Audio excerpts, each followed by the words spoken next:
ఖమ్మం మున్నేరుకు వరద పోటెత్తింది. గంట గంటకు వరద ఉధృతి పెరుగుతోంది. మున్నేరికి ఇరువైపులా ఉన్న మోతే నగర్, వెంకటేశ్వర నగర్, పద్మావతి నగర్, జలగం నగర్ ప్రాంతాలు ముంపునికి గురయ్యాయి. ముంపు బాధితుల్ని పునరావాస కేంద్రాలకు తరలించారు. ఖమ్మం నుంచి మరింత సమాచారం మా సీనియర్ కరెస్పాండెంట్ నారాయణ అందిస్తారు.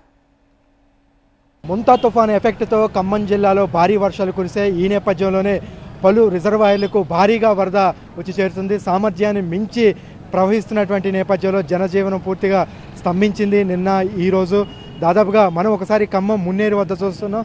మున్నేరు ఉగ్ర రూపం దాల్చింది. వరద ఉధృతి అంతకంతకు పెరిగి చాలా వరకు కూడా అనేక ప్రాంతాలు కూడా ముంపు గురైనటువంటి పరిస్థితి. దీంతో మరొకసారి మున్నేరు పరివాహక ప్రాంత ప్రజలలో ఒక టెన్షన్ అయితే నెలకొంది. ఏ ఇళ్ళు మునిగితే ఏ ప్రాంతాలలో ముంపుకు గురవుతాయనే ఒక ఆందోళన అయితే రాత్రి మొత్తం కూడా బిక్కుబిక్కుమనుకుంటూ గడపాల్సినటువంటి పరిస్థితి నెలకొంది. ఈసారి అంటే గత ఏడాది భారీగా వరదలు వచ్చి ముంపుకు గురైనటువంటి నేపథ్యంలో ఈసారి అధికార యంత్రాంగం, జిల్లా కలెక్టర్, సిపి అధికార యంత్రాంగం కూడా ఎప్పటికప్పుడు ముందస్తు చర్యలు చేపట్టి మానిటరింగ్ చేసింది.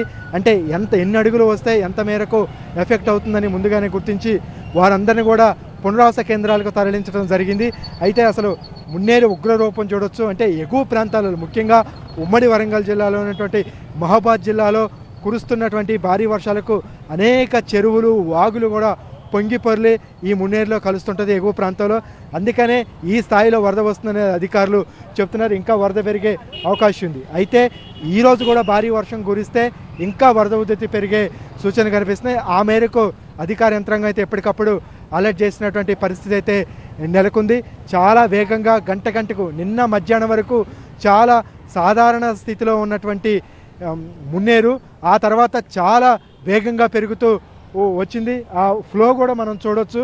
బ్రిడ్జీలకి తాగుతుందా అన్నట్టుగా కూడా వరద ప్రవాహం కిందికి వెళుతుంది. ఇంకా పెరిగే సూచనలు అయితే కనిపిస్తున్నాయి. అందుకనే ముందుగానే బ్యారికేడ్స్ ఏర్పాటు చేసి పోలీసులు ఎప్పటికప్పుడు కూడా పర్యవేక్షిస్తున్నారు.